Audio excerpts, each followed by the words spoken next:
구독과 좋아요는 더 좋은 이야기를 만드는 힘이 됩니다. 그럼 지금부터 이야기 시작합니다.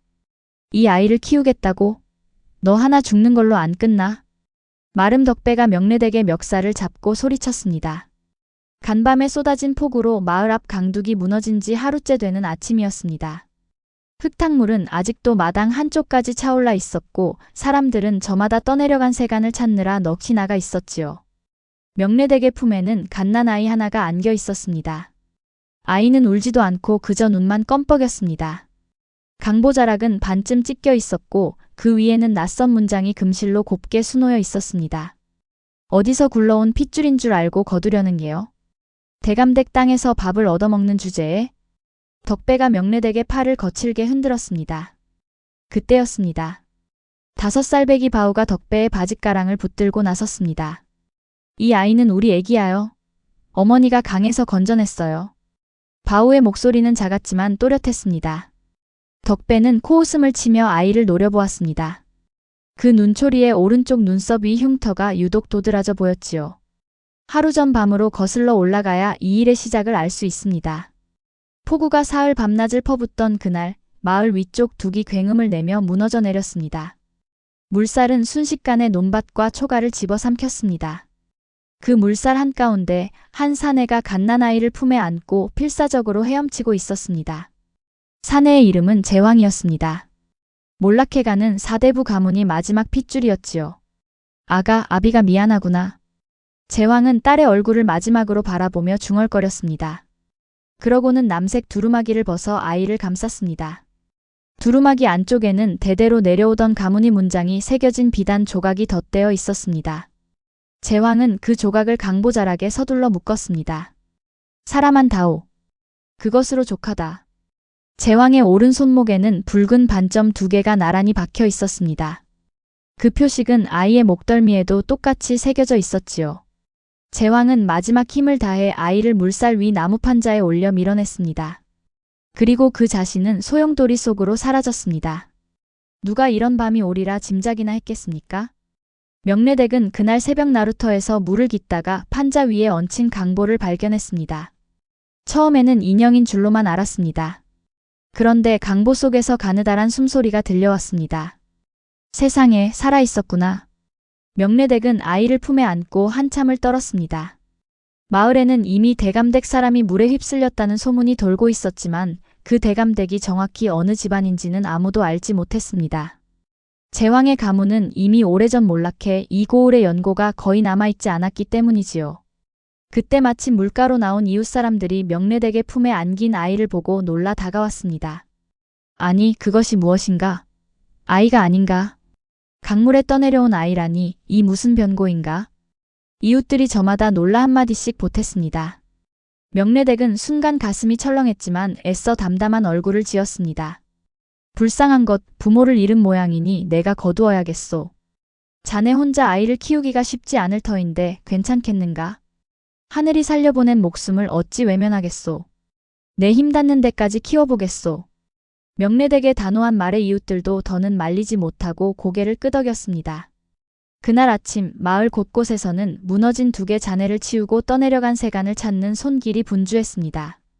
그 소란 속에서 갓난아이 하나가 살아 돌아왔다는 소식은 이내 온 마을에 퍼져나갔습니다.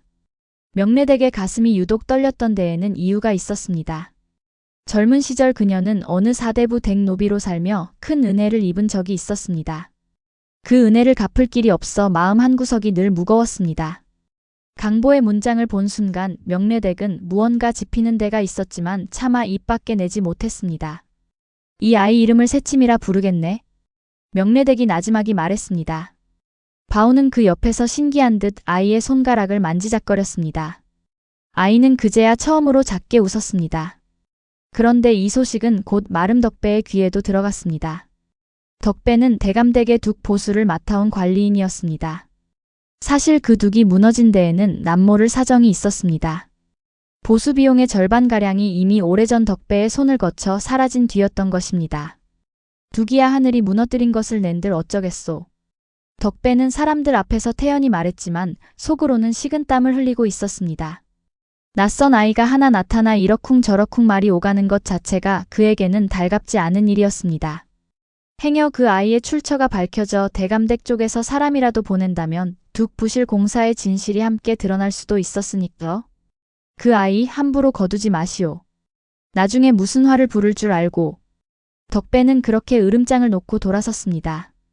명례댁은 그 뒷모습을 오래도록 노려보았습니다. 화라니. 사람 목숨보다 더한 화가 어디 있겠는가?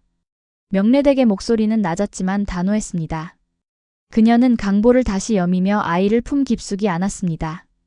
그날 이후 명례댁은 강보의 문장을 아무도 모르게 삼배 보자기에 겹겹이 싸서 반다지 깊숙한 곳에 넣어두었습니다. 아이의 목덜미 반점만은 감출 수 없었지만 마을 사람들은 그저 태어날 때부터 있던 점이려니 여겼습니다. 세월은 그렇게 흘러가기 시작했습니다. 바오는 매일같이 새침의 옆을 지켰습니다. 물가에 나갈 때도 나무를 캐러 갈 때도 늘 함께였습니다. 마을 아이들이 어디서 굴러온 애냐며 놀릴 때마다 바오는 주먹을 꼭 쥐고 나섰습니다. 내 동생이야. 건드리지 마. 바오의 그 한마디에 놀리던 아이들도 슬금슬금 물러서곤 했습니다. 새침은 그런 바오의 뒷모습을 보며 자랐습니다. 누구도 알려주지 않았지만 새침은 자신이 어딘가에서 왔다는 것을 어렴풋이 느끼고 있었습니다. 8살이 되던 해 여름 바오와 새침은 나루터 근처 버드나무 아래에 나란히 앉아 있었습니다. 물비린내가 옅게 풍기는 저녁이었지요. 오라버니, 나는 정말 어디서 온 건지 궁금하지 않아요? 새침이 물속에 발을 담그며 물었습니다. 바오는 잠시 머뭇거리다가 씩 웃어 보였습니다. 어디서 왔든 그게 무슨 상관이야. 지금 여기 있잖아. 그래도요. 내가 늘 옆에 있을 거니까 그런 건 생각하지 마. 바오의 대답에 새침은 물끄러미 그를 바라보았습니다. 그 말이 어린 마음에도 이상하게 든든했습니다. 두 사람은 그날 저녁 노을이 다 질 때까지 그렇게 앉아 있었습니다. 한편 마을 안악들 사이에서는 여전히 뒷말이 끊이지 않았습니다. 저 집 아이 아직도 근본을 모른다며? 명례댁이 감싸고도니 누가 뭐라 하겠나? 그래도 언젠가는 드러나겠지. 그런 말이 오갈 때마다 덕배는 슬쩍 끼어들어 부채질을 했습니다. 근본 모를 핏줄을 들였으니 대감댁 채통이 뭐가 되겠소. 나야 그저 걱정이 되어 하는 말이오만. 덕배의 말 속에는 늘 가시가 돋쳐 있었습니다. 그가 유독 이 일에 집착하는 까닭을 아는 이는 아무도 없었습니다. 둑이 무너진 그 밤의 진짜 사정을 아는 사람은 오직 덕배 자신뿐이었으니까요. 둑이 다시 무너지지 않게만 하시게. 사람 근본 따질 새가 어디 있나? 명례댁이 지나가는 말로 쏘아붙이면 덕배의 낯빛은 순간 굳어지곤 했습니다. 그럴 때마다 그는 헛기침을 하며 자리를 피했습니다. 그 모습을 바오는 눈여겨보고 있었습니다. 저 아저씨는 왜 자꾸 우리 집 일에 참견하는 거예요? 바오가 묻자 명례댁은 그저 고개를 저을 뿐이었습니다. 신경 쓰지 마라. 사람이 죄 지은 게 있으면 남의 일에 유독 날카로워지는 법이니라. 명례댁의 그 말이 무슨 뜻인지 어린 바오는 미처 헤아리지 못했습니다. 그리고 이상한 일이 하나 있었습니다. 새침은 폭우가 쏟아지는 밤이면 늘 같은 꿈을 꾸었습니다. 캄캄한 물살, 누군가의 손, 그리고 귓가에 맴도는 낮은 목소리. 꿈에서 깨면 새침은 이유도 모른 채 눈물을 흘리곤 했습니다. 또 그 꿈을 꾸었느냐? 명례댁이 물으면 새침은 고개만 저을 뿐이었습니다. 명례댁은 그럴 때마다 말없이 아이의 등을 쓸어주었습니다. 가슴속에 묻어둔 말은 끝내 꺼내지 않았지요. 그렇게 5해가 지나고 다시 10해가 흘렀습니다. 무너졌던 둑은 새로 쌓였고 마을 사람들의 기억 속에서 그 밤의 일도 점차 흐릿해져 갔습니다. 그러나 삼배 보자기 속 비단 문장과 한 소녀의 목덜미에 새겨진 붉은 표식만은 그 어떤 세월에도 지워지지 않았습니다. 15해가 흘렀습니다. 무너졌던 강둑은 이제 튼튼하게 다시 쌓였고 그 위로 아침 안개가 낮게 깔려 있었습니다. 나루터에는 물동이를 인 안악들의 발걸음이 분주했지요. 그 사이로 바오가 지게를 지고 걸어가고 있었습니다. 20살이 된 바오는 어느새 어깨가 떡 벌어진 장정이 되어 있었습니다. 바오 이 사람 오늘도 부지런히 나서는구먼. 예, 어르신. 명례댁 밭일이 밀려서요.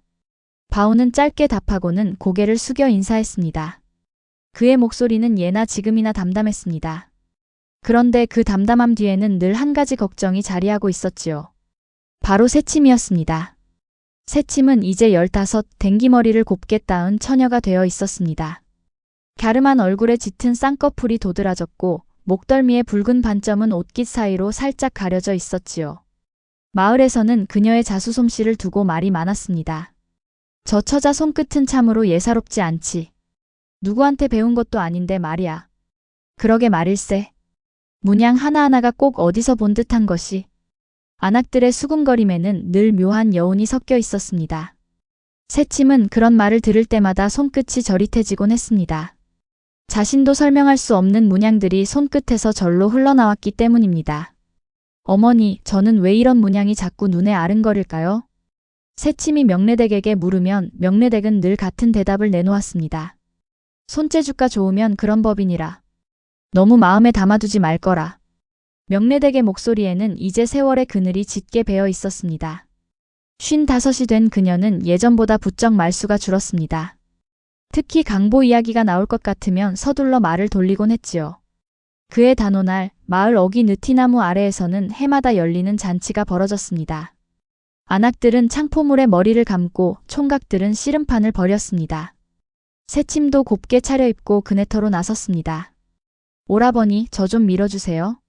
새침이 그네줄에 오르며 바우를 불렀습니다.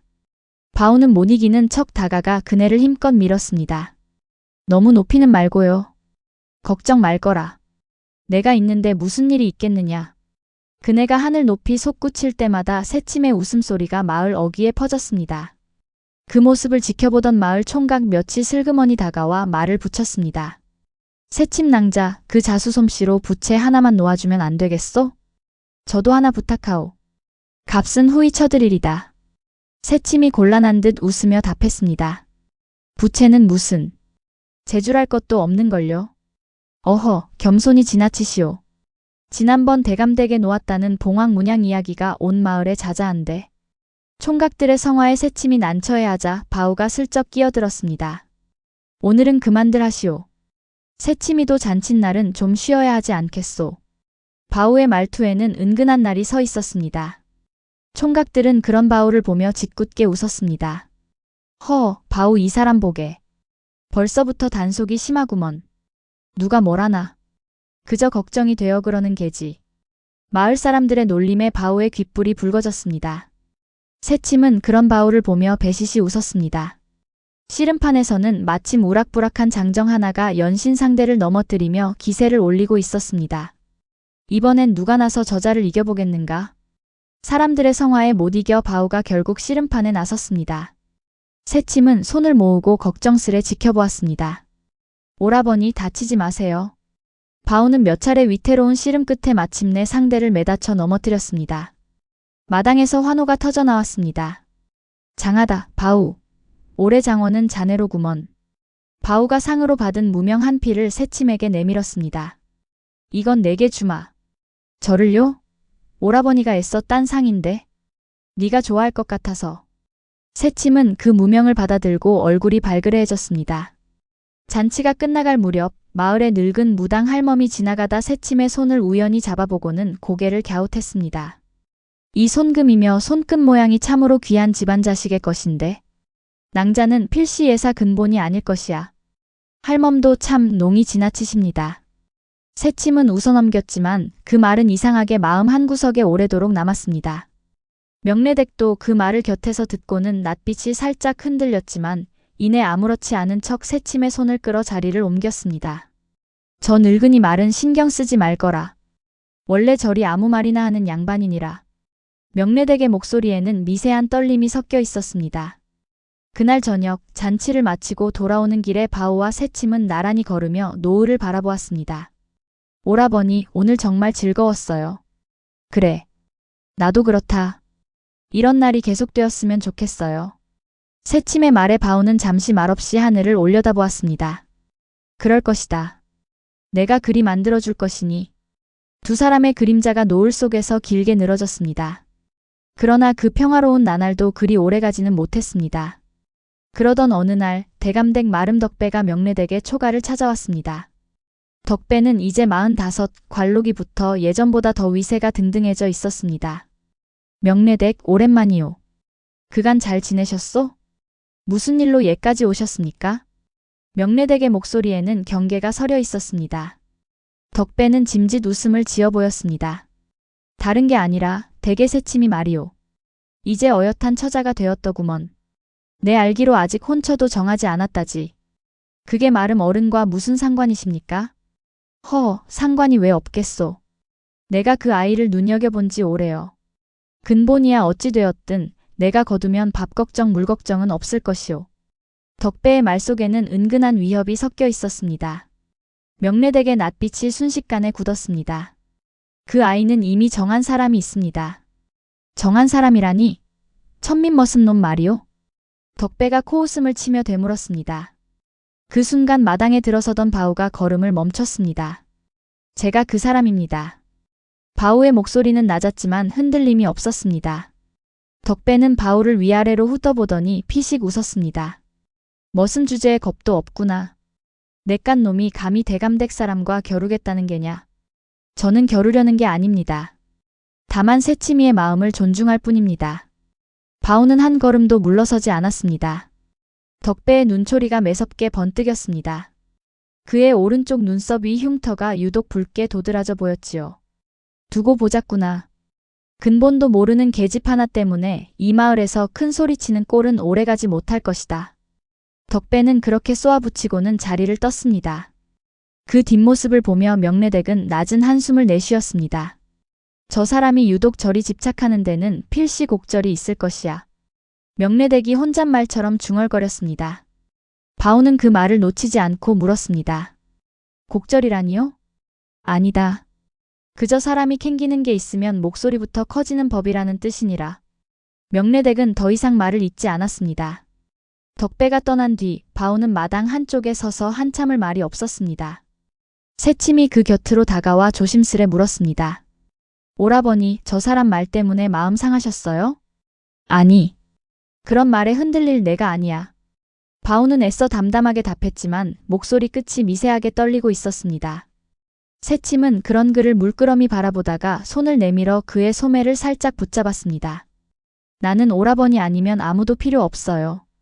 그런 말 함부로 하는 거 아니다. 너는 나보다 나은 사람을 만날 수도 있어. 나은 사람이 뭔데요? 나는 오라버니가 나은 사람이에요. 새침의 말에 바우는 잠시 숨을 멈췄습니다. 그러고는 겨우 웃음을 지어 보였습니다. 그래.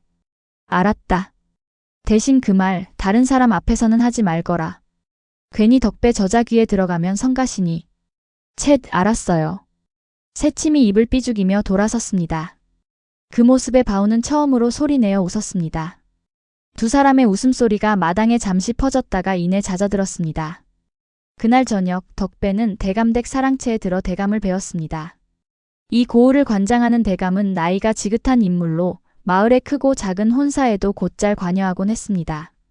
대감, 명례댁의 수양딸을 소인의 첩으로 드리고자 하는데 허락해 주실 수 있으신지요? 근본도 모르는 아이라 들었네만 굳이 그리하려는 까닭이 무엇인가? 대감이 미간을 좁히며 물었습니다. 덕배는 순간 말문이 막혔지만 이내 그럴듯한 말을 지어냈습니다.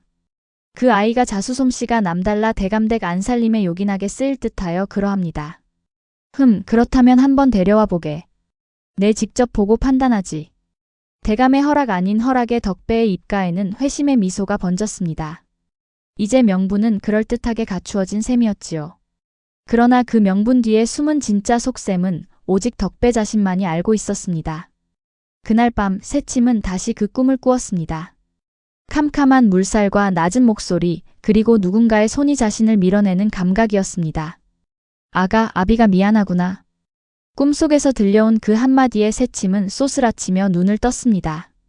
온몸이 식은 땀으로 젖어 있었습니다.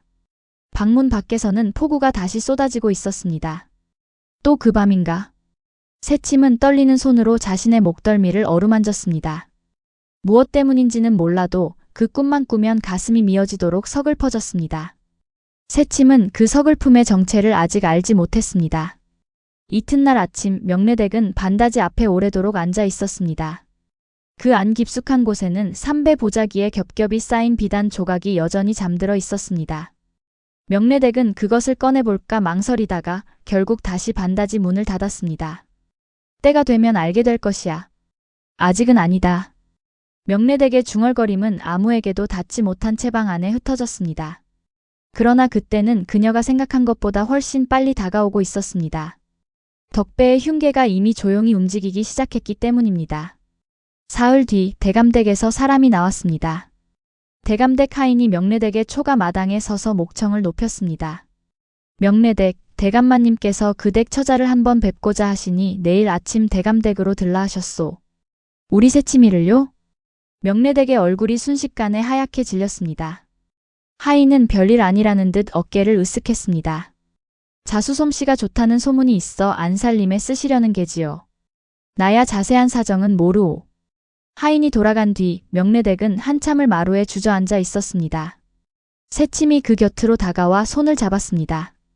어머니, 왜 그리 낯빛이 안 좋으세요? 아니다. 그저 걱정이 되어서 그런다. 제가 뭘 잘못한 것도 아닌데 걱정할 게 무엇 있어요. 새침의 천진한 물음에 명례댁은 차마 대답하지 못했습니다. 그때 바우가 밭에서 돌아와 그 광경을 보고 걸음을 멈췄습니다. 무슨 일입니까, 어머니? 대감댁에서 새치미를 부른다는구나. 바우의 낯빛이 굳었습니다. 그는 곧바로 상황을 짐작했습니다. 덕배 저자의 수작이군요. 그럴 것이다. 허나 대감댁 명을 거스를 수는 없는 노릇이니. 명례댁의 목소리에는 짙은 근심이 배어 있었습니다. 그날 밤 명례댁은 홀로 반다지 앞에 앉아 삼배 보자기를 오래도록 어루만졌습니다. 이제는 정말 때가 된 것인가? 그녀는 몇 번이고 보자기를 풀었다 다시 여몄습니다. 강보 속 문장을 새침에게 보여주어야 할지 아니면 이대로 숨겨야 할지 마음이 갈피를 잡지 못했습니다. 섣불리 밝혔다가 저 아이가 오히려 더 큰 화를 입으면 어찌한단 말인가? 명례댁은 결국 보자기를 다시 반다지 깊숙이 밀어넣었습니다. 아직은 때가 아니라는 판단이었습니다. 그러나 그 판단이 옳은 것인지는 그녀 자신도 확신할 수 없었습니다. 이튿날 아침 새침은 곱게 차려입고 대감댁으로 향했습니다. 바우는 대문 앞까지 배웅하며 그녀의 손을 꼭 쥐었습니다. 무슨 일이 있어도 정신 똑바로 차리고 있거라. 내가 대문 밖에서 기다리고 있으마. 걱정 마세요, 오라버니. 저도 이제 어린애가 아니에요. 새침은 애써 씩씩하게 웃어 보였지만 대감댁 소슬대문을 들어서는 순간 다리가 후들거렸습니다. 사랑채 마당에는 이미 덕배가 나와 있었습니다. 어서 오너라. 대감마님께서 기다리고 계시다. 덕배의 눈빛에는 감출 수 없는 흡족함이 서려 있었습니다. 새침은 그 눈빛이 못내 불쾌했지만 내색하지 않았습니다. 대감은 사랑채 안에서 새침을 맞았습니다. 나이 지긋한 대감의 눈빛은 의외로 부드러웠습니다. 네가 그 자수솜씨가 좋다는 아이냐? 예, 대감마님. 어디 한번 보자꾸나. 새침은 준비해 온 수트를 펼쳐 보였습니다. 그 위에는 봉황과 구름 무늬가 정교하게 수놓여 있었습니다. 대감은 그 문양을 한참 들여다보더니 미간을 살짝 좁혔습니다. 이 문양 어디서 배운 것이냐? 딱히 배운 곳은 없사옵니다. 그저 손끝이 절로 움직여 일이 되어서 사옵니다. 새침의 대답에 대감의 눈빛이 묘하게 흔들렸습니다. 봉황과 구름을 겹쳐놓은 그 문양은 오래전 이고을에 있었다던 어느 몰락한 사대부 가문의 문장과 흡사했기 때문입니다. 그러나 대감은 그 생각을 굳이 입 밖에 내지 않았습니다. 새침이 물러가고 난 뒤 대감은 오래 곁을 지켜온 늙은 청지기를 따로 불렀습니다. 자네, 예전 이 고을에 살던 제왕이라는 사대부 집안을 기억하는가? 제왕날이 말씀이십니까? 예, 기억하다마다요. 그 댁이 몰락한 뒤 마님과 아기씨가 강물에 휩쓸려 돌아가셨다는 소문이 파다했지요. 그 집 문장이 봉황과 구름을 겹친 것이었던가? 그러하옵니다. 소인도 어릴 적 그 댁 대문에 걸린 문장을 몇 번 본 적이 있사옵니다. 늙은 청지기의 대답에 대감의 낯빛이 미묘하게 변했습니다. 아까 본 수틀의 문양이 자꾸만 눈앞에 어른거렸습니다. 허나 그 댁 핏줄은 그날 밤 다 끊겼다 들었네만. 소인도 그리 알고 있사옵니다. 다만 아기씨의 시신은 끝내 찾지 못했다고. 청지기의 말끝이 흐려졌습니다. 대감은 잠시 침묵하다가 손을 내저었습니다. 되었네. 그저 궁금하여 물어본 것이니 밖에 나가서는 함부로 입에 담지 말게. 명심하게 쓰사옵니다. 청지기가 물러간 뒤 대감은 홀로 앉아 오래도록 생각에 잠겼습니다. 확신할 수는 없었지만 무언가 마음 한구석이 자꾸 캥겼습니다. 솜씨가 예사롭지 않구나. 며칠 안 살림 일을 도와보아라. 예, 며칠씩이나 말씀이십니까? 새침이 당황하여 되물었습니다. 그 옆에서 덕배가 재빨리 끼어들었습니다. 대감마님의 뜻이시니 따르는 게 도리 아니겠느냐.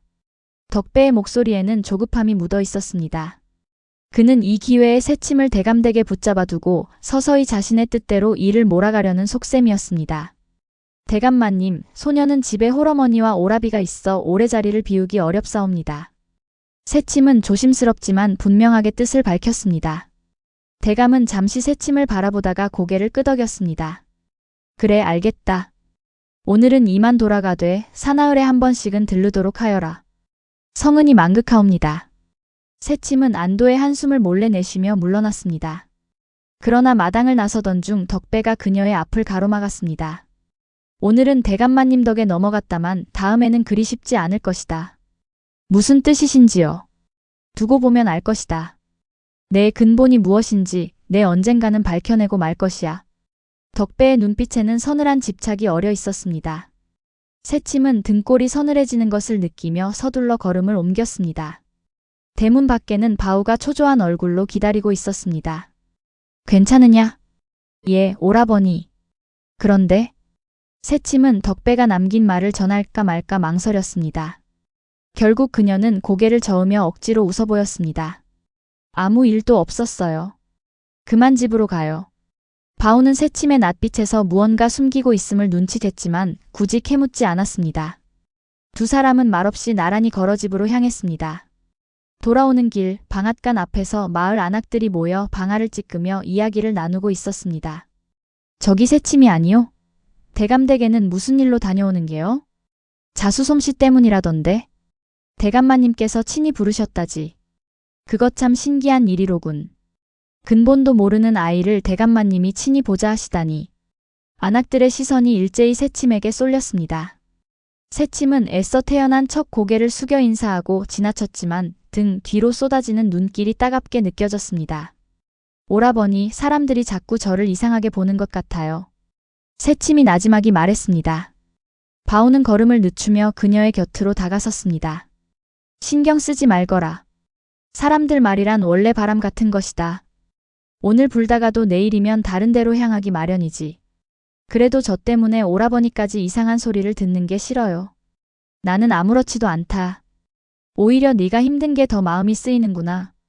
바우의 말에 새침은 잠시 걸음을 멈추고 그를 올려다보았습니다. 오라버니는 어쩜 그리 한결같으세요? 내가 원래 그런 사람이다. 한 번 마음먹은 것은 쉬이 바뀌지 않아. 두 사람은 그렇게 두런두런 이야기를 나누며 집으로 향했습니다. 그러나 마을에는 이미 낮의 일이 여러 갈래로 부풀려져 퍼지고 있었습니다. 듣자 하니 대감마님이 새치미를 아예 양녀로 드리려 하신다더군. 아니야, 내가 듣기로는 덕배 어른이 첩으로 드리려 손을 썼다던데. 어느 쪽이든 심상치 않은 일이야. 명례댁 집안에 큰 바람이 불려는 모양이지. 소문은 저마다 다른 모양으로 마을을 떠돌았지만 한 가지만은 모두가 공통되게 느끼고 있었습니다. 새침을 둘러싼 무언가 커다란 변화가 이제 머지않아 닥쳐오리라는 예감이었습니다. 그날 밤 명례댁은 새침에게서 낮에 있었던 일을 전해 듣고 얼굴이 하얗게 질렸습니다. 덕배 그자가 결국 움직이기 시작했구나. 명례댁의 목소리가 떨렸습니다. 그녀는 밤늦도록 잠을 이루지 못했습니다. 반다지 속 비단 조각이 마치 살아 숨쉬듯 마음을 짓눌러 왔습니다. 더는 미룰 수 없을지도 모르겠구나. 명례댁은 어둠 속에서 나지막이 중얼거렸습니다. 그녀가 내려야 할 결심의 순간이 이제 코앞까지 다가와 있었습니다. 옆방에서 잠을 이루지 못한 바우 또한 천장을 바라보며 생각에 잠겨 있었습니다. 새침의 근본이 무엇이든 그녀를 향한 자신의 마음만은 결코 변하지 않으리라는 것을 그는 이미 오래전부터 알고 있었습니다. 어떤 진실이 밝혀지든 나는 새침이 곁을 떠나지 않을 것이다. 바우는 어둠 속에서 나지막이 다짐했습니다. 그 다짐은 이후 그가 마주할 숱한 시련 속에서도 결코 흔들리지 않을 굳건한 뿌리가 되어 주었습니다. 사흘 뒤 새침은 약속대로 대감댁에 다시 들었습니다. 그런데 이번에는 해가 저물도록 돌아오지 않았습니다. 오늘도 늦는구나. 무슨 일이 있는 게냐? 바우가 대문 앞을 서성이며 중얼거렸습니다. 그때 안에서 덕배가 나왔습니다. 오늘은 일이 많아 밤늦게까지 남아야 할 것 같소. 밤늦게까지라니요? 처녀 혼자 밤길을 어찌 걷는단 말입니까? 그럼 자네가 여기서 밤새 기다리든가? 덕배의 말투에는 비웃음이 섞여 있었습니다. 바우는 주먹을 꽉 쥐었지만 여기서 소란을 피우면 새침에게 더 큰 화가 미칠까 두려워 참았습니다. 소인이 여기서 기다리겠습니다. 마음대로 하시게. 대문 밖에서 밤을 새우든 말든 내 알바 아니니. 덕배는 그렇게 말하고는 안으로 들어가 버렸습니다. 바우는 결국 대문 밖 돌계단에 쭈그려 앉아 밤을 새울 채비를 했습니다. 지나가던 마을 사람들이 대문 앞에 웅크린 바우를 보고 혀를 찼습니다. 저런, 바우 저 사람 또 저러고 있구먼. 덕배 저 양반도 참 남의 정인을 저리 붙들어 두다니 너무하지 않나? 그러게 말일세. 새침이 그 처자, 근본이 어찌 됐든 사람 됨됨이는 참하던데. 마을 사람들의 수군거림에는 예전과 달리 새침을 두둔하는 목소리가 조금씩 섞이기 시작했습니다. 세월이 흐르는 동안 함께 자란 정이 손가락질보다 더 깊이 스며든 것이었지요. 바우는 그런 말을 들으면서도 그저 묵묵히 자리를 지켰습니다. 내가 여기 있는 걸 알아야 저 안에서도 함부로 하지 못할 것이다. 바우는 혼잣말로 되뇌며 다시 무릎을 감쌌습니다. 밤이 깊어질수록 그의 속은 타들어갔지만 겉으로는 흔들리지 않으려 이를 악물었습니다. 한편 안살림 방에서는 새침이 늦도록 수틀을 붙잡고 있었습니다. 덕배가 일부러 일감을 산더미처럼 늘려놓은 탓이었습니다. 이 문양은 다시 놓아라. 대감마님 눈에 차지 않는다. 방금 맞췄던 것과 무엇이 다르다는 말씀이신지요. 다르니 다시 하라는 것이다. 어찌 그리 말이 많으냐. 덕배는 트집을 잡으며 새침을 붙들어 두었습니다. 새침은 속으로 한숨을 삼키면서도 겉으로는 내색하지 않았습니다. 소녀, 늦은 밤이라 어머니께서 걱정하실까 저어대옵니다. 오늘은 이만 물러가면 아니 되겠는지요. 어허, 대감댁일이 그리 가볍더냐. 내 근본을 생각하면 이만한 일도 감지덕지해야 할 것이다. 덕배의 말에는 은근한 협박이 서려 있었습니다. 새침은 입술을 깨물며 다시 바늘을 들었습니다. 어찌 그리 매정한 말씀만 골라 하십니까? 매정하다니. 나는 그저 내 처지를 일깨워주는 것뿐이다. 근본도 모르는 계집이 저 천것 아들놈과 어울려 다니는 꼴을 내 언제까지고 두고 볼 성시푸냐. 오라버니를 그리 말씀하지 마십시오. 새침이 처음으로 목소리를 높였습니다. 덕배는 그 반응이 오히려 재미있다는 듯 입꼬리를 올렸습니다. 제법 앙칼지구나. 좋다. 오늘은 이만 놓아주마. 대신 며칠 뒤엔 아예 대감댁에 눌러앉을 채비를 해오너라. 그것이 무슨 말씀이십니까? 대감마님께 안살림 일손이 부족하다 아뢰었으니 조만간 이곳에서 지내게 될 것이라는 말이다. 새침의 얼굴이 하얗게 질렸습니다. 그것은 사실상 첩으로 드리려는 수순이나 다름없었습니다. 새침은 서둘러 짐을 챙겨 대감댁을 나섰습니다. 대문 밖에서는 바우가 웅크린 채 잠들어 있었습니다. 오라버니, 오라버니. 새침이 흔들어 깨우자 바우가 화들짝 눈을 떴습니다. 괜찮으냐? 무슨 일이 있었던 것이냐? 오라버니 저 이제 어찌해야 할지 모르겠어요. 새침은 결국 참았던 눈물을 터뜨렸습니다. 그녀는 덕배가 한 말을 낱낱이 전했습니다. 바우의 낯빛이 점점 어두워졌습니다. 그런 일이 있었으면 진작 말했어야지. 괜히 오라버니가 나설까봐 겁이 났어요. 내가 무슨 일이 있어도 너를 저 늙은이한테 보내지는 않을 것이다. 바우는 새침의 손을 꼭 붙잡으며 다짐하듯 말했습니다. 두 사람은 그 밤 별빛 아래에서 서로의 손을 놓지 않은 채 오래도록 걸었습니다. 집에 돌아온 새침에게서 이야기를 전해 들은 명례댁은 그날 밤 뜬 눈으로 지새웠습니다. 반다지 앞에 앉은 그녀의 손이 가늘게 떨렸습니다. 이대로 두었다가는 저 아이가 정말 끌려가고 말겠구나. 명례댁은 마침내 결심을 굳혔습니다. 그녀는 다음날 아침 바우를 따로 불렀습니다. 바우야, 내 너에게 오래 감추어 온 이야기가 있다. 무슨 말씀이십니까, 어머니? 명례댁의 목소리가 낮게 가라앉았습니다. 새치미는 원래 강물에서 건져낸 아이였느니라. 그 아이의 강보 속에는 아무도 모르는 문장이 새겨져 있다. 바우의 눈이 커졌습니다. 그것이 정녕 사실이옵니까? 그렇다면 새치미의 진짜 근본은? 나도 확신할 수는 없다. 다만 그 문양이 예사롭지 않다는 것만은 분명하다. 명례댁은 떨리는 손으로 반다지를 열었습니다. 삼배 보자기가 오랜 세월 그 안에서 조용히 기다리고 있었습니다. 이것을 새치미에게 보여야 할 때가 온 것 같구나. 허나 그 전에 확실히 해둘 것이 있다. 그것이 무엇입니까? 이 문장의 정체를 아는 이를 찾아야 한다. 섣불리 밝혔다가 오히려 저 아이가 위험해질 수도 있으니. 명례댁의 말에 바오는 무겁게 고개를 끄덕였습니다. 두 사람 사이에는 무거운 침묵이 흘렀습니다.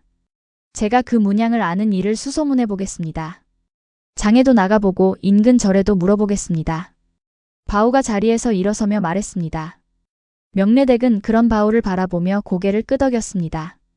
조심스럽게 움직여야 한다. 덕배 저자 귀에 들어가면 일이 더 꼬일 것이야. 명심하겠습니다. 바오는 그 길로 곧장 장터와 인근 절을 오가며 은밀히 수소문을 시작했습니다. 그러나 오랜 세월이 흐른 뒤라 선뜻 나서 이야기해주는 이는 없었습니다. 이틀째 되던 날 바오는 고을 어귀의 낡은 절을 찾아갔습니다. 그곳에는 세상일에 훤하다는 늙은 스님이 계신다는 소문을 들었기 때문입니다. 스님, 여쭙고 싶은 것이 있사옵니다. 바오가 합장을 하며 조심스레 말을 꺼냈습니다. 늙은 스님은 눈을 지그시 감은 채 고개를 끄덕였습니다. 말해보시게. 바오는 품속에서 강보 문양을 몰래 그려 온종이 한 장을 꺼내 보였습니다. 이 문양을 혹시 아시는지요?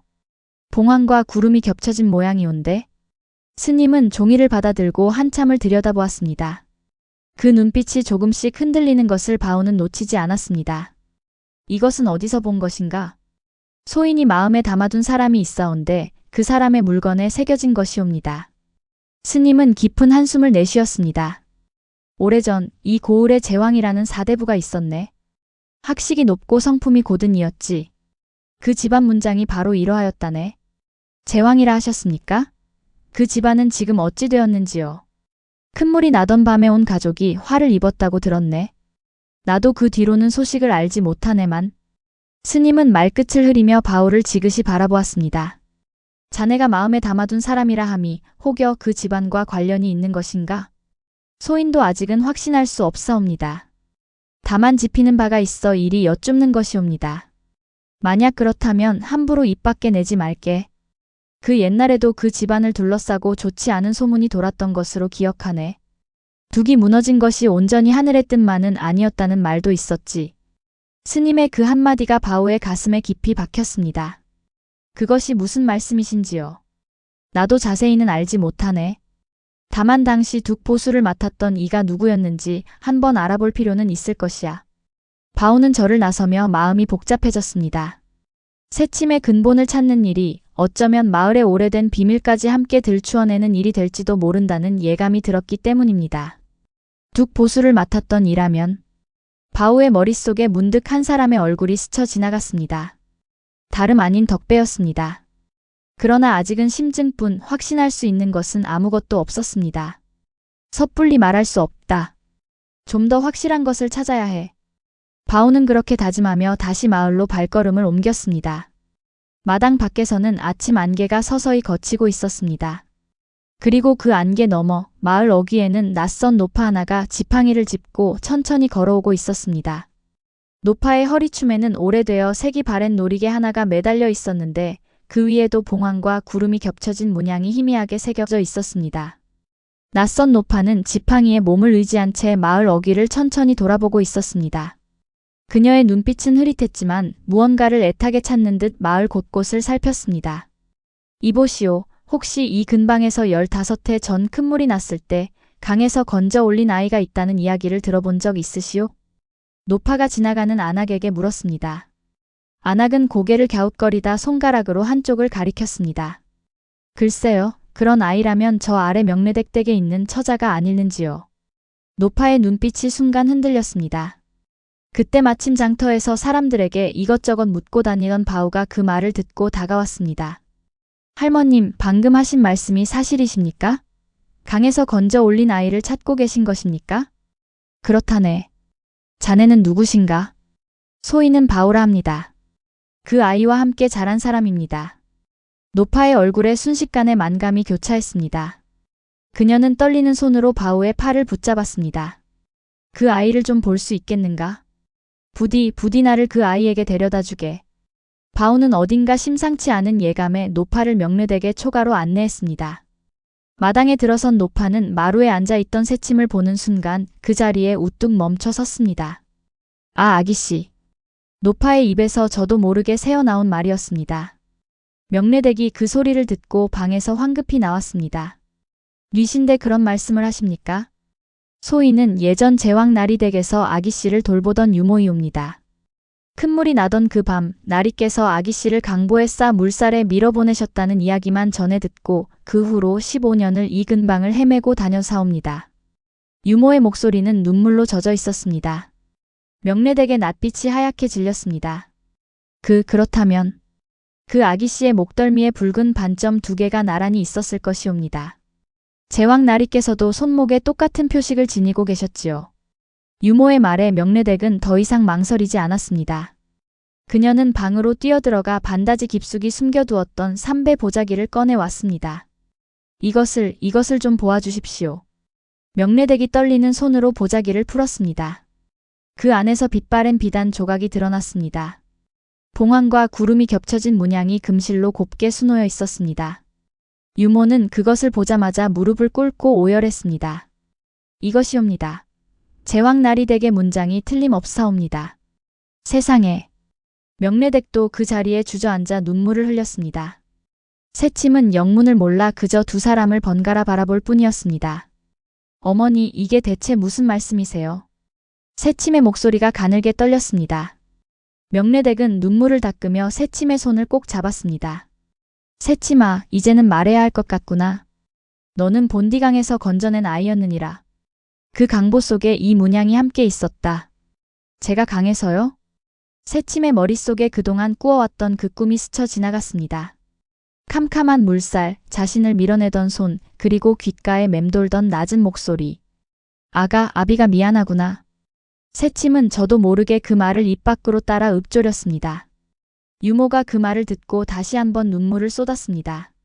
그것은 제왕나리께서 마지막으로 남기신 말씀이옵니다.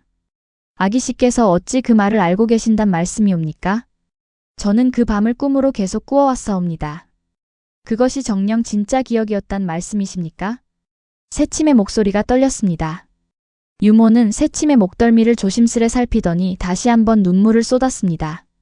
틀림없사옵니다. 이 반점 제왕나리와 똑같사옵니다. 아기씨는 제왕나리의 하나뿐인 따님이시옵니다. 허나 어찌 이제야 아기씨를 찾아 나서셨습니까? 명례댁이 조심스레 물었습니다. 유모는 깊은 한숨을 내쉬었습니다. 마님께서는 아기씨를 낳으시다 산고로 먼저 세상을 뜨셨고 그날 밤날이마저 그리 되셨으니 소인 혼자 남아 무엇을 어찌해야 할지조차 몰랐사옵니다. 가문은 이미 오래전 몰락하여 의지할 친족 하나 없었고 그저 아기씨의 시신이라도 찾겠다는 마음으로 강줄길을 따라 헤매고 다녀사옵니다. 그 오랜 세월을 그리 헤매셨단 말씀이십니까? 15년이옵니다. 강물이 흘러가는 마을마다 빠짐없이 들러 물었사온데 이 마을에 이르러서야 비로소. 유모는 말을 잇지 못하고 다시 흐느꼈습니다. 그 모습을 지켜보던 명례댁의 눈빛이 문득 흔들렸습니다. 할멈, 실례이오나 혹여 소인을 알아보시겠는지요? 소인, 젊은 시절 그 댁에서 몸종으로 지낸 적이 있사옵니다. 유모가 눈을 크게 뜨고 명례댁의 얼굴을 한참 들여다보았습니다. 자네 그때 그 아이가? 세상에 이런 인연이 다 있는가? 두 사람은 서로의 손을 맞잡고 한참을 울었습니다. 오래전 한 집에서 지냈던 인연이 이렇게 다시 이어질 줄은 둘 다 짐작하지 못했던 일이었습니다. 명례댁이 유독 이 아이를 거두어 지키는데 마음을 다했던 까닭도 이제야 비로소 온전히 설명이 되는 셈이었습니다. 그 말에 새침은 그 자리에 힘없이 주저앉고 말았습니다. 15해를 살아오며 한 번도 상상해 본 적 없는 진실이었습니다. 제가 사대부 댁 핏줄이라니요. 저는 그저 명례댁의 딸로 자란 것이 전부인 줄 알았사옵니다. 핏줄이 무엇이든 너는 여전히 내 딸이니라. 명례댁이 새침을 끌어안으며 말했습니다. 새침도 명례댁을 마주 안으며 흐느꼈습니다. 그 곁에서 바오는 아무 말 없이 두 사람을 지켜보았습니다. 가슴 한구석이 이상하게 무거워졌습니다. 새침이가 사대부 댁 따님이라면 바오는 차마 끝까지 생각을 잊지 못했습니다. 그런 그의 낯빛을 놓치지 않고 새침이 다가왔습니다. 오라버니 무슨 생각을 그리 하세요? 아니다. 그저 이제 너와 나는 처지가 너무 달라져 버린 것 같아서. 처지가 달라지다니요. 저는 여전히 어머니의 딸이고 오라버니의 새침이에요. 그 사실은 하나도 변하지 않았어요. 새침이 바우의 손을 힘주어 붙잡았습니다. 신분이 사람을 만드는 게 아니라 사람이 정을 만드는 것이라고 언제나 오라버니가 그리 말씀하셨잖아요. 바우는 그 말에 코끝이 시큰해졌습니다. 그는 새침의 손을 마주 잡으며 겨우 고개를 끄덕였습니다. 그래, 내가 괜한 걱정을 했구나. 두 사람은 한동안 말없이 서로의 손을 놓지 않았습니다. 그때였습니다. 마당 담장 너머로 인기척이 스쳤습니다. 물을 기르러 지나던 아낙 하나가 이 광경을 몰래 훔쳐보고는 황급히 자리를 떴습니다. 그리고 그 소식은 삽시간에 마을을 타고 흘러 이내 덕배의 귀에까지 닿았습니다. 뭐라, 제왕 가문의 유모가 나타났다고? 덕배는 그 말을 듣는 순간 안색이 새파랗게 질렸습니다. 그의 손이 저도 모르게 떨려왔습니다. 새침의 진짜 신분이 밝혀지는 것보다 그가 진정으로 두려워한 것은 따로 있었습니다. 바로 그 옛날 무너진 둑의 진실이 함께 드러날 수도 있다는 사실이었습니다. 이대로 두면 안 된다. 무슨 수를 써서라도 막아야 해. 덕배는 이를 악물며 중얼거렸습니다. 그의 눈빛에는 이제껏 본 적 없는 다급함과 살기가 서려 있었습니다. 그날 오후 새침은 유모의 손을 잡고 조용히 나루터로 향했습니다. 15해 전 아버지가 마지막 숨을 거둔 바로 그 자리였습니다. 할멈, 이곳이 그날 그 자리이옵니까? 그러하옵니다, 아기씨. 나리께서 마지막으로 서 계셨던 곳이 바로 이 근방이었지요. 새침은 물가에 가만히 무릎을 꿇고 앉았습니다. 흐르는 강물을 오래도록 바라보던 그녀의 눈에 눈물이 맺혔습니다. 아버님, 소녀 새침이옵니다. 이제야 아버님의 이야기를 듣게 되어서 사옵니다. 새침의 목소리가 물결 위로 나지막이 퍼졌습니다. 유모는 그 곁에서 조용히 눈물을 닦았습니다. 나리께서는 늘 아기씨를 끔찍이 아끼셨사옵니다. 그 무서운 밤에도 오로지 아기씨를 살릴 생각만 하셨지요. 소녀, 그 사랑을 이제야 온전히 알겠으사옵니다. 새침은 강물에 손을 담그며 한참을 그 자리에 머물렀습니다. 물살은 예나 지금이나 변함없이 흘러가고 있었지만 그 물살을 바라보는 새침의 마음은 이제 예전과 같지 않았습니다. 두려움 대신 그리움이, 슬픔 대신 감사함이 자리하고 있었습니다. 바우 오라버니가 아니었다면 소녀는 이 자리에 이렇게 서 있지도 못했을 것이옵니다. 그러하지요. 그 총각이 아기씨의 또 다른 은인이나 다름없사옵니다. 유모의 말에 새침은 고개를 끄덕이며 조용히 웃었습니다. 두 사람은 해가 저물 때까지 그 나루터에 나란히 앉아 있었습니다. 덕배는 그 길로 곧장 대감댁 사랑채로 달려갔습니다. 대감마님, 큰일이옵니다. 이 밤중에 무슨 소란인가? 대감이 미간을 찌푸리며 물었습니다. 덕배는 숨을 몰아쉬며 말을 쏟아냈습니다. 명례댁의 그 계집이 어디서 굴러온 노파와 짜고 대감댁을 능멸하려 하옵니다. 제왕 가문의 딸을 사칭하여 신분을 훔치려는 수작이 분명하옵니다. 사칭이라니 그 무슨 해괴한 말인가? 근본도 모르는 계집이 하루아침에 사대부 댁 핏줄이 되겠다니 이 어찌 사기가 아니겠으사옵니까? 그 노파 또한 필시 한패일 것이옵니다. 덕배의 말에는 다급함이 짙게 배어 있었습니다. 대감은 잠시 덕배를 물끄러미 바라보았습니다. 자네가 어찌 그리 이 일에 목소리를 높이는가? 자네와 무슨 상관이 있기에? 소인은 그저 대감댁의 채통을 걱정하여. 덕배가 순간 말을 더듬었습니다. 대감의 눈빛이 날카로워졌습니다. 내 이미 그 아이의 자수 문양을 보고 짚히는 바가 있었네.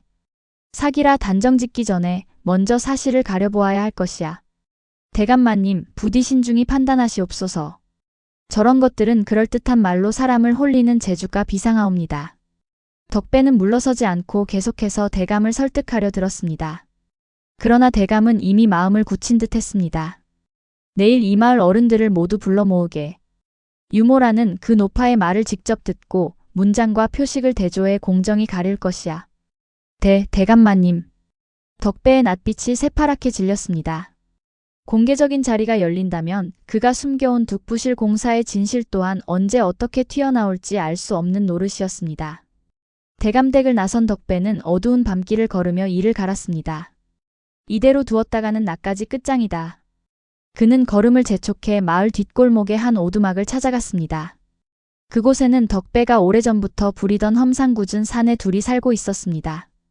오늘 밤 명례댁 초가에 들어가 그 계집이 가진 강보 조각을 없애버려야겠다. 강보 조각이라니 그게 무엇이기에 그리 애를 태우십니까? 묻지 말고 시키는 대로만 하여라. 성사시키면 은자 열량을 내리마. 덕배의 말에 사내들의 눈빛이 번뜩였습니다. 그날 밤 명례댁의 초가에는 짙은 어둠이 내려앉아 있었습니다. 한편 마을에서는 이미 낮에 있었던 소동에 대한 소문이 무성하게 퍼져 있었습니다. 들었는가? 명례댁 그 처자가 실은 사대부 댁 핏줄이라지. 에이, 그럴 리가 있나? 덕배 어른 말로는 사기라던데. 글쎄, 그 유모라는 노파가 아니면 도통 알 수 없는 것까지 알고 있었다지 않은가? 마을 사람들의 의견은 두 갈래로 갈렸습니다. 어떤 이는 새침을 두둔했고 어떤 이는 덕배의 말에 귀를 기울였습니다. 그 소란 속에서 바오는 홀로 마당을 지키며 밤을 새울 채비를 하고 있었습니다. 오늘 밤은 유독 마음이 불안하구나. 바오가 혼잣말로 중얼거렸습니다. 명례댁도 좀처럼 잠을 이루지 못하고 있었습니다. 덕배 그자가 이대로 순순히 물러날 리 없다. 강보를 각별히 지켜야 할 것이야. 명례댁은 삼배 보자기를 새침의 방 깊숙한 곳, 손이 잘 닿지 않는 석가래 틈에 옮겨 숨겼습니다. 어머니, 정말 괜찮을까요? 새침이 불안한 얼굴로 물었습니다. 명례댁은 새침의 손을 꼭 잡아주었습니다. 걱정 말거라. 바오가 마당을 지키고 있고 나도 눈을 붙이지 않을 것이다. 그러나 자정이 넘어갈 무렵 담장 너머로 검은 그림자 둘이 조심스레 넘어들어왔습니다. 달빛조차 구름에 가려진 캄캄한 밤이었습니다. 이쪽이다. 소리 내지 말고 서둘러라. 낮은 목소리가 어둠 속에서 속삭였습니다. 그림자들은 살금살금 초가 마루 쪽으로 다가가고 있었습니다. 그리고 그때 마당 한쪽에서 인기척을 느낀 바오가 번쩍 눈을 떴습니다. 걔 누구냐? 바오의 외침이 고요한 밤 공기를 찢었습니다. 그림자 둘은 순간 멈칫하더니 이내 몸을 날려 바오에게 달려들었습니다. 이놈, 순순히 물러나라. 이 집에서 뭘 훔치려는 것이냐? 바오는 있는 힘껏 맞섰습니다. 어둠 속에서 주먹과 발길이 뒤엉켰습니다. 한 사내가 몽둥이를 휘둘렀지만 바오는 몸을 틀어 겨우 피해냈습니다. 으윽! 몽둥이 끝이 바오의 어깨를 스쳤습니다. 통증이 번졌지만 바오는 이를 악물고 사내의 멱살을 붙잡았습니다. 어머니! 도둑이옵니다. 바오의 외침에 명례댁이 방문을 박차고 나왔습니다. 놀란 새침도 뒤따라 뛰쳐나왔습니다. 이게 무슨 소란이야? 명례댁이 부직갱이를 집어들고 마당으로 내려섰습니다. 집안에 사람이 여럿 깨어난 것을 본 그림자들은 낭패한 기색이 역력했습니다. 이런, 발각되었다. 후퇴하자. 두 사내는 서둘러 몸을 돌려 담장을 넘어 달아났습니다. 바오가 뒤쫓으려 했지만 어깨의 통증에 몇 걸음 못 가 주저앉고 말았습니다. 오라버니, 괜찮으세요? 새침이 달려와 바오를 부축했습니다. 바오는 거친 숨을 몰아쉬며 겨우 고개를 끄덕였습니다. 괜찮다. 그보다 저놈들이 노린 게 무엇인지 알겠구나. 명례댁이 황급히 방으로 뛰어들어가 석갈의 틈을 확인했습니다. 삼배 보자기는 다행히 그 자리에 그대로 있었습니다. 강보는 무사하다. 다행이야, 정말 다행이야. 명례댁이 가슴을 쓸어내리며 중얼거렸습니다. 새침은 바오의 다친 어깨를 살피며 눈물이 그렁그렁해졌습니다. 저 때문에 오라버니가 다치셨어요. 아니다. 너를 지키는 일에 다치는 것쯤이야 아무것도 아니다. 바오는 애써 웃어 보였지만 어깨의 통증에 얼굴이 절로 일그러졌습니다. 명례댁은 서둘러 상처에 약초를 지시겨 발라주었습니다. 이자들이 필시 덕배가 보낸 자들일 것이야. 이제 더는 미룰 수 없다. 내일 대감마님 앞에서 반드시 진실을 가려야 한다. 명례댁의 목소리에는 그 어느 때보다 굳은 결의가 서려 있었습니다. 그날 밤이 지나고 마을에는 대감이 내일 마을 어른들을 모두 불러 모아 새침의 신분을 가리겠다는 소식이 빠르게 퍼져나갔습니다. 내일 그 자리에서 결판이 난다는구먼. 덕배 어른이 그리 펄쩍 뛰는 걸 보니 오히려 더 의심이 가는걸. 마을 사람들은 저마다 수군거리며 내일을 기다렸습니다. 그리고 그 밤 덕배는 실패한 부하들의 보고를 받고 방 안에서 홀로 이를 갈고 있었습니다. 이렇게 된 이상 내일 그 자리에서 무슨 수를 써서라도 판을 뒤집어야 한다. 덕배의 눈빛에는 궁지에 몰린 자의 광기가 서려 있었습니다. 같은 시각 대감댁 사랑채에도 불이 꺼지지 않고 있었습니다. 대감은 좀처럼 잠을 이루지 못하고 늙은 청지기를 다시 불러 앉혔습니다. 아무래도 마음에 걸리는 것이 있네. 15해 전 둑 보수에 관한 장부가 아직 남아있는가? 오래된 문서라 곳간 깊숙이 처박혀 있을 것이옵니다만 한번 찾아보겠사옵니다. 청지기는 등불을 들고 곳간으로 향했습니다.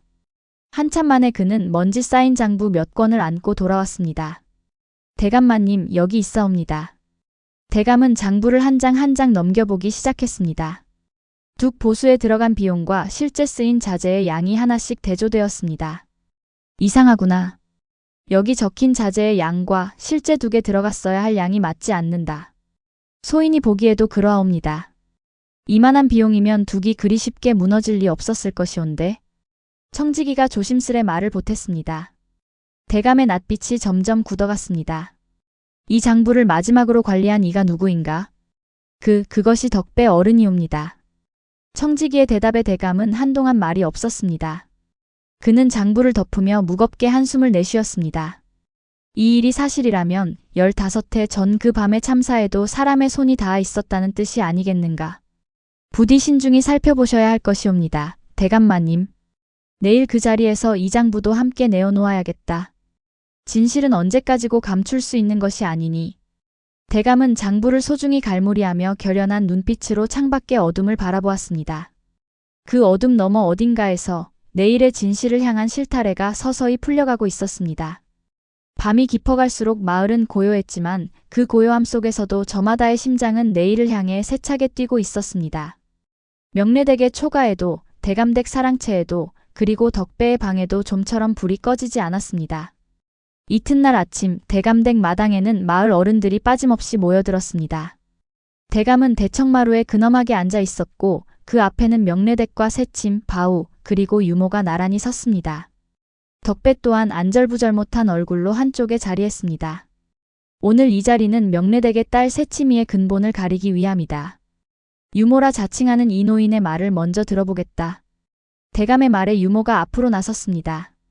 소인은 15해 전 제왕 나리댁에서 아기씨를 모시던 유모이옵니다.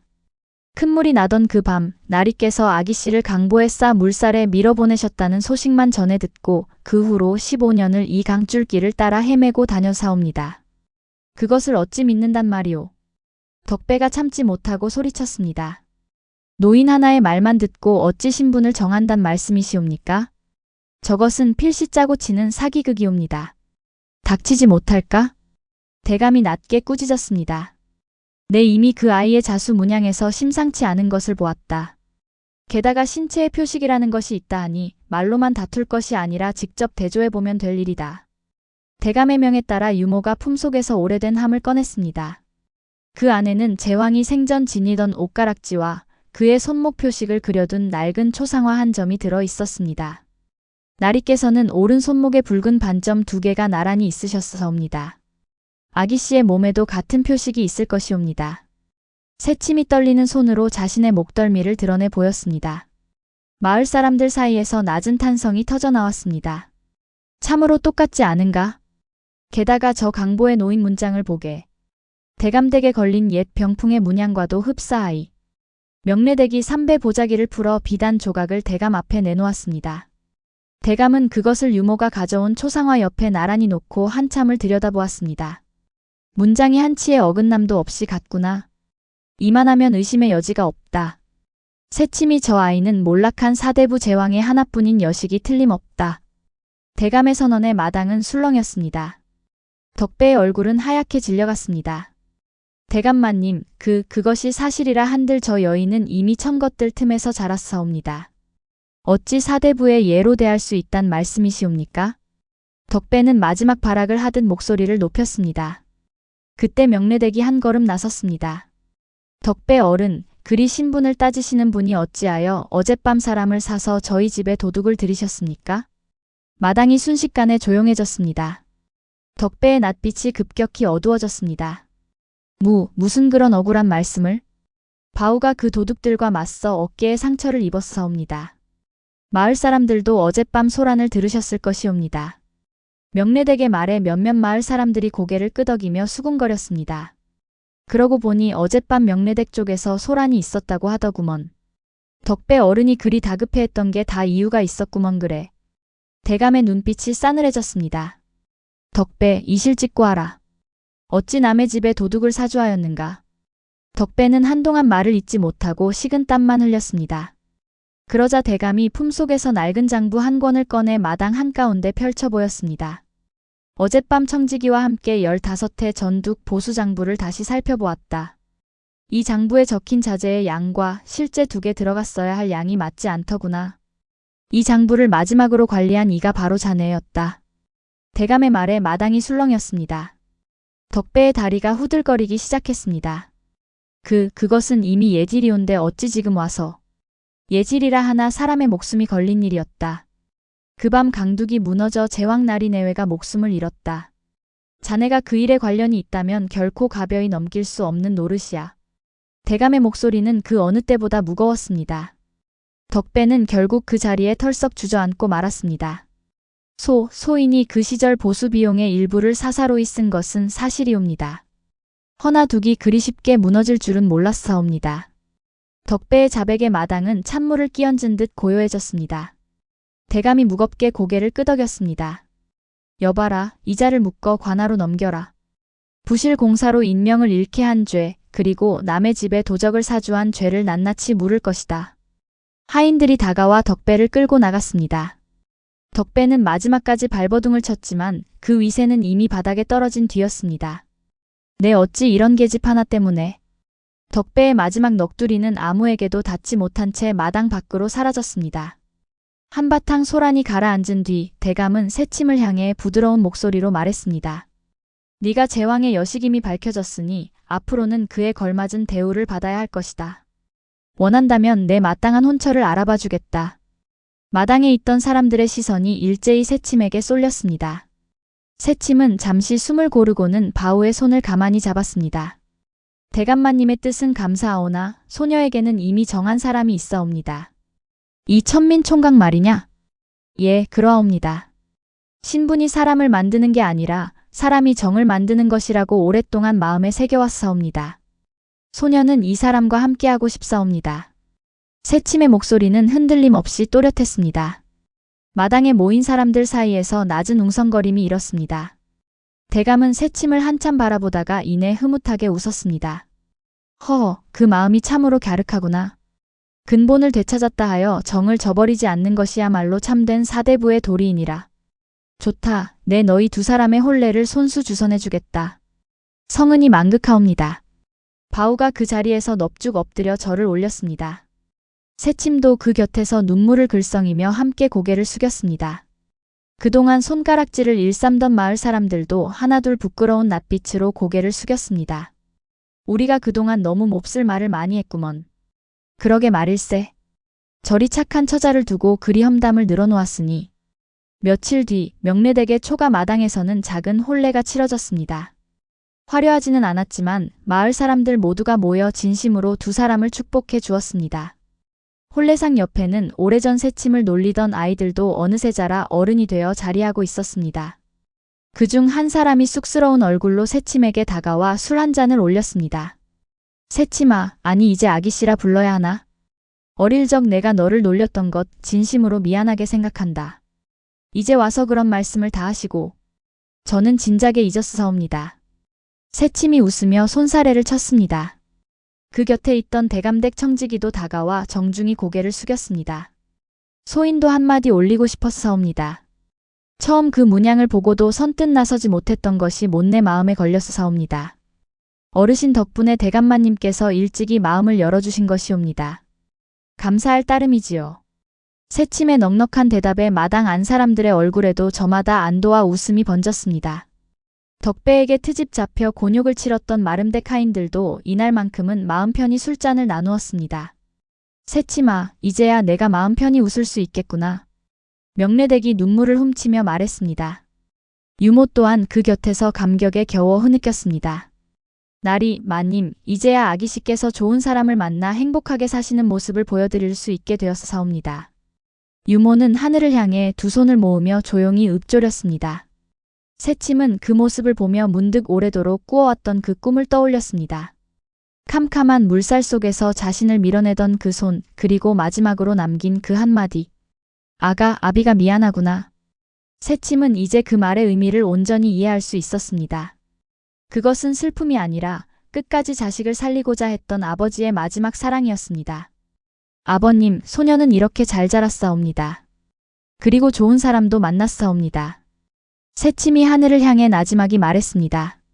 바우가 그런 새침의 손을 꼭 잡아주었습니다. 이제부터는 내가 평생 내 곁을 지킬 것이다. 저도요, 오라버니. 신분이 사람을 만드는 게 아니라 사람이 정을 만드는 것이니까요. 두 사람은 마주보며 환하게 웃었습니다. 마당 가득 울려 퍼지는 웃음소리와 축복 속에서 오래전 그 무서운 밤의 상처는 서서히 아물어가고 있었습니다. 혼례를 마친 두 사람은 이전과 다름없이 명례댁의 초가에서 함께 살아가기로 하였습니다. 대감은 새침에게 제왕 가문의 옛 땅 일부를 되찾아 주려 하였으나 새침은 정중히 사양했습니다. 소녀는 땅보다 지금 이 집 이정이 더 소중하옵니다. 새침의 그 말에 대감은 더욱 흐뭇한 미소를 지었습니다. 그는 대신 마을에 작은 서당을 세워 아이들이 글을 배울 수 있도록 힘써 주었고 그 소식에 마을 사람들 모두가 진심으로 기뻐하며 서로를 얼싸안고 덕담을 나누었습니다. 서당이 문을 연 첫날 새침은 손수 지은 문양 놀이개를 아이들에게 하나씩 나누어주며 환하게 웃었습니다. 이 문양을 볼 때마다 정을 잊지 말고 서로 아끼며 살아가라는 뜻으로 기억해 주었으면 하는구나. 아이들은 저마다 놀이개를 목에 걸고 신이 나서 마당을 뛰어다녔습니다. 그 모습을 바라보는 바우의 얼굴에도 흐뭇한 미소가 번졌습니다. 네가 이리 마을 사람들 마음까지 어루만져 줄 줄은 몰랐구나. 오라버니 덕분이에요. 오라버니가 늘 곁을 지켜주지 않았다면 저도 이만큼 마음을 나눌 여유가 없었을 거예요. 새침의 말에 바우는 그저 조용히 웃으며 그녀의 손을 잡았습니다. 두 사람이 함께 걸어온 15해의 세월이 이제는 마을 전체를 따뜻하게 물들이고 있었습니다. 그로부터 몇 해가 흐른 뒤 새침의 자수 솜씨는 이웃 고을까지 소문이 나 많은 이들이 찾아와 배움을 청했습니다. 새침은 그들에게 봉황과 구름 문양 놓는 법을 아낌없이 가르쳐 주었습니다. 이 문양은 제 아버님과 어머님 그리고 저를 키워주신 어머니의 정이 함께 담긴 것이옵니다. 새침은 그렇게 말하며 제자들의 손끝을 정성껏 잡아주었습니다. 바우는 그 곁에서 묵묵히 밭을 일구며 살림을 꾸려나갔고 명례댁과 유모는 나란히 툇마루에 앉아 그 모습을 흐뭇하게 지켜보곤 했습니다. 그날 이후 마을에는 이런 말이 전해져 내려왔다고 합니다. 큰 물이 나던 밤에도 사람의 정만은 휩쓸려가지 않는다고. 그리고 그 정이 있는 한 어떤 신분도 결코 사람의 마음을 가로막을 수 없다고 말이지요. 구독, 좋아요 부탁드려요. 감사합니다.